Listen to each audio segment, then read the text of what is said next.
Yeah, ride doing ride and all that. So before we start, I want you to take a second, please, to subscribe. Take a second now.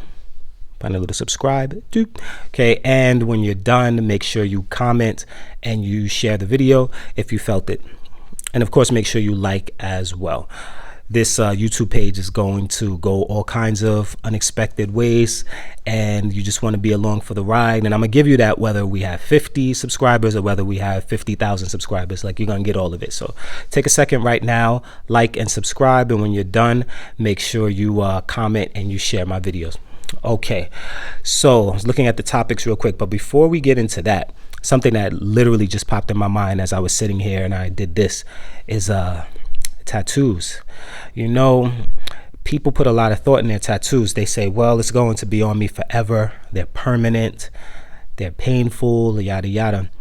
And they make sure that their tattoos are very meaningful. They say they need to be meaningful. But I'm one of those few people who don't quite feel that way. I just like to have the artwork. Like, at the time, I'm thinking I want a tattoo.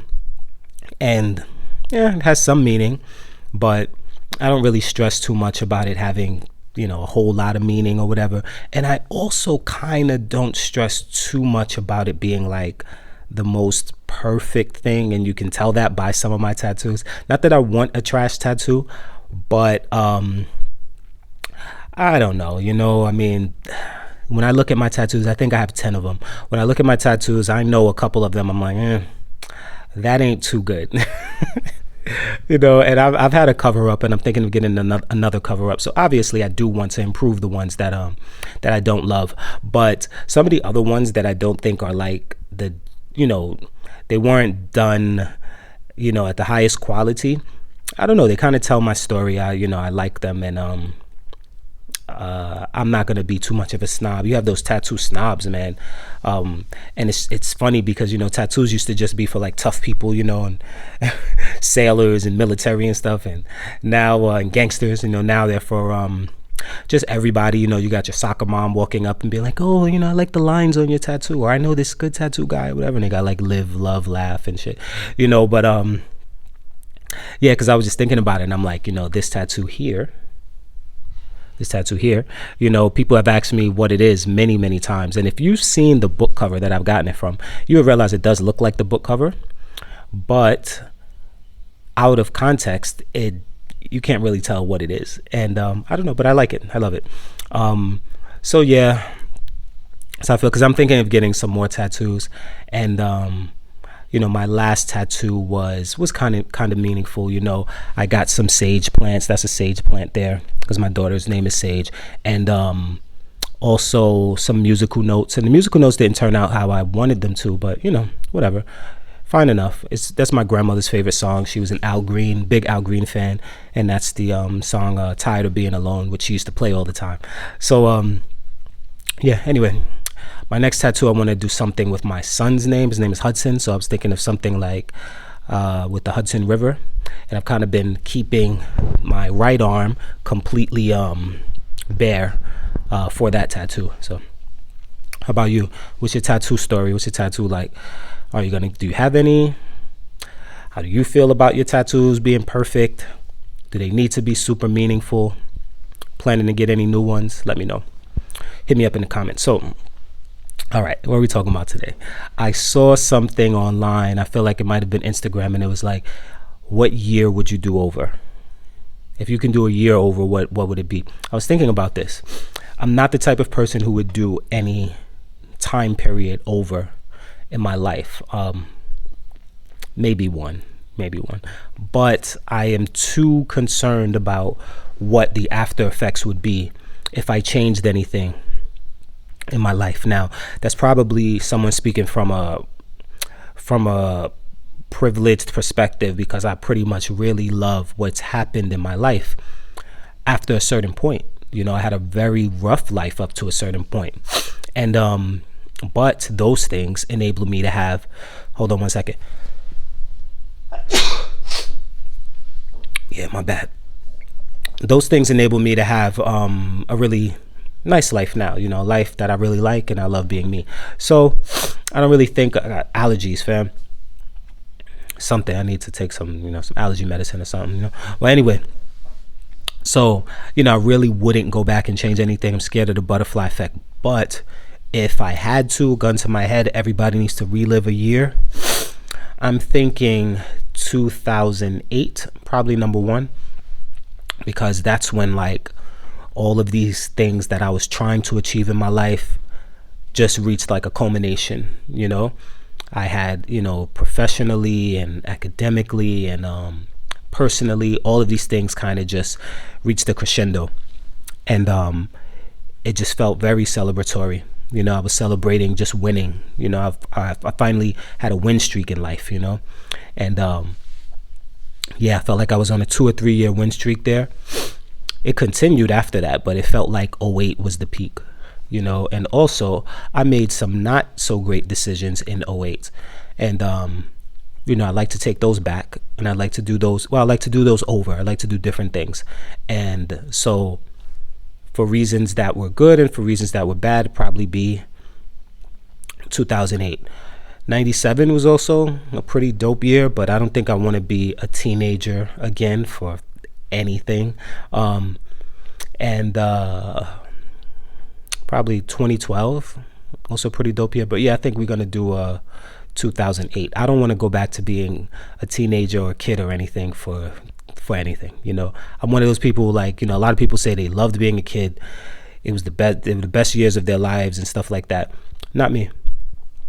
I did have, I enjoyed being a kid a lot of the time. I didn't really enjoy my my adolescence all that much, but being a kid, like my primary school years and stuff were awesome. But still, being an adult is much better than being a kid.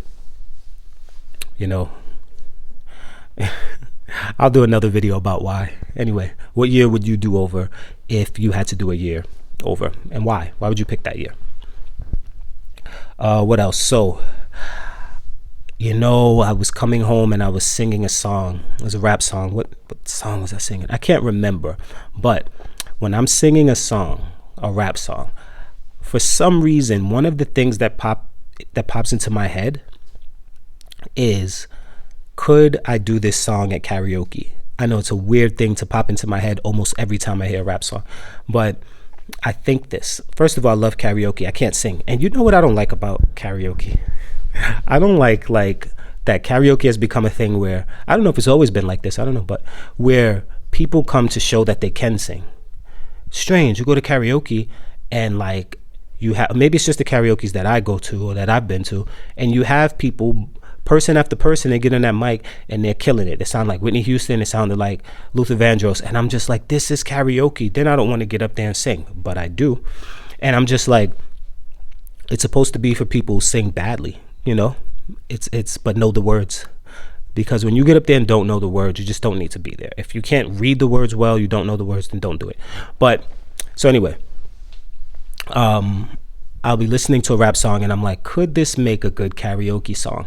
Now, for one, y'all need to stop getting up there and doing rap songs at karaoke, because it doesn't work like other forms of music. Just because you know the chorus doesn't mean you should do it.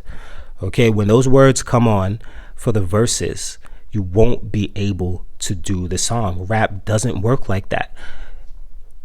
You have to know how to use a flow as an instrument. It's like, it really is like playing an instrument, and it's not necessarily your voice. The flow is the instrument. Because, when you create rap songs, like I do, when you create raps, there are thousands of different flows to choose from, cadences, and just the way the words flow, how to place them and then say them, how the people are going to receive them because of how you say it. It's playing an instrument, that instrument being your voice and the words and the flow.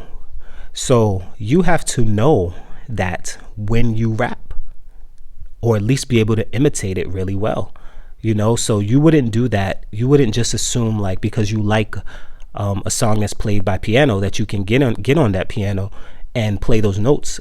Rap works the same way. It does. You're disagreeing with me, but you're trying to figure out why I'm wrong, but you're wrong. I'm right in this case. In this case, I'm not always right. So when it comes to rap at karaoke, I need y'all to stop getting up there if y'all don't know the words. But this is not even what that was about. Back to what I was saying. I think about whether a song that comes on in my iPod. I'm like, no one listens to iPods anymore. In my Apple Music, if it's, can I do it in karaoke? And I was thinking about the fact that before, like some years back, I don't know, maybe a decade ago, or even before, I used to always talk to my friends and we would say, you can't do hip hop at karaoke. Like, it's just, it doesn't work. It doesn't make sense. And then we would come up with a very few songs you can do at karaoke. But now it's done so much. I've been at karaoke's where hip hop was done more than any other genre of music. It's changed so much, but you know what that means? It means that we're getting old, because there's like there are so many songs now. They're so well known. Those are well known hip hop songs. You can do them at karaoke, and a lot of people just remember those songs from like college and stuff, you know. And they bring back a lot of memories, and a lot of people know them. And you can get up there and you can do a decent semblance of that song. So, and it's just like hip hop has been around so long by this time that now we have a lot of songs that are like 20 years old, but they were still made in the 2000s, you know, 30 years old, you know, 15 years old. And people of all backgrounds know these songs, and they can do them enough that if you do that song at karaoke, you know enough people know them. So people get up there and they may do like Drop It Like It's Hot by Snoop, you know. They may do Back That Ass Up. You know what I'm saying? Hot in Here by Nelly, you know, and some other songs that surprise me sometimes, you know, when people get up and do it, and they'll do Lose Yourself or, you know, something like that. And I'm just like, man, you know, we've gotten up there. What other good hip hop songs there are? There are some that like you want to do if you kind of more with an audience that leans a little hip hop. And even saying that, like most of the time, even if people are like that, like most people don't choose hip hop songs like that just because they like hip hop when they do karaoke. But you know, like me and my friend, like the best karaoke performance I've done is probably me and Merc doing Crisscross. We did Jump out in the Bronx, and we killed it. You know what I'm saying? So that me and John did the Jay-Z and Justin Timberlake, Holy Grail. You know, and that's my favorite, to get with someone who can sing and knows the song, and they can do the singing part and I can do the rap part. I felt like me and Merc did Regulate before. Yeah, man, you know. So what other like rap songs? 50 Cent got a couple, you know, In the Club. It's gonna be a karaoke song. Who else, man? Like I said, Drop It Like It's Hot. It's a lot of them. Wayne, Lollipop is probably gonna be one of those. Kanye, Gold Digger. Gotta watch you saying that N-word, you know. But yeah, hip hop karaoke, we gotten old. I mean, Gold Digger, how old is that song now? Is that song about 20 years old? Something close, right? Man, wow. Anyway, we're getting old, y'all. We're getting old, but we're still good. Old but good. What did Jay-Z say? The only thing worse than getting old is not getting old. I don't believe that. There's getting older, because it's not about getting old, it's about getting older, living longer. So far, it's been excellent for me. Maybe for you too. You know, we haven't. Every minute you're aging doesn't mean something is going wrong for you or is not as good as it was before. So don't believe those people. What else we got? Okay, we also got compliments. I saw on Reddit, it was a topic that said, do you get compliments? It was a man saying that he got a compliment and he was very shocked because he never gets compliments. So then they were asking in that sub, how often do you get complimented?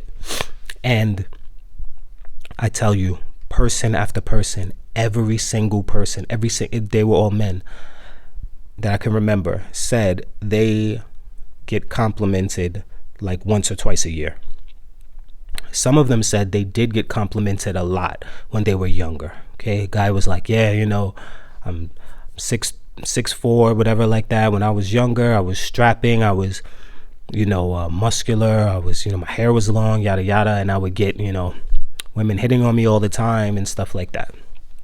And but most of them were like, you had guys saying, I'm fairly good looking and yada yada, and I don't get no one compliments me.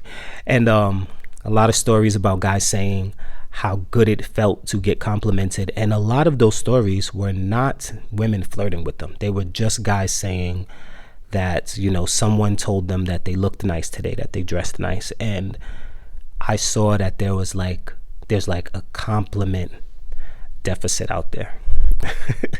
And a lot of people in the comments were like, we should just more often just compliment each other, especially men, because it's amazing, like all of these men. And I mean, I went through a lot of the comments, probably 100 comments, and which is a good sample size, and not one of them said they get complimented often, which tells you that it's not happening. And a lot of them said they would like, that the few times it happened, it felt nice. And it shows you that it's something that is important to people, that external validation, but they're not trying to do anything wrong. It's not like they want to get complimented and then they're gonna do something. I mean, I know there were, if I can remember, maybe it was a woman on there saying that some guys don't know how to take it. They think somebody's flirting with them, yada, yada. I don't know about all of that, but it's just strange. But the other part about that is I don't feel like that. And I don't want to sound like I'm going to sound like a conceited jerk.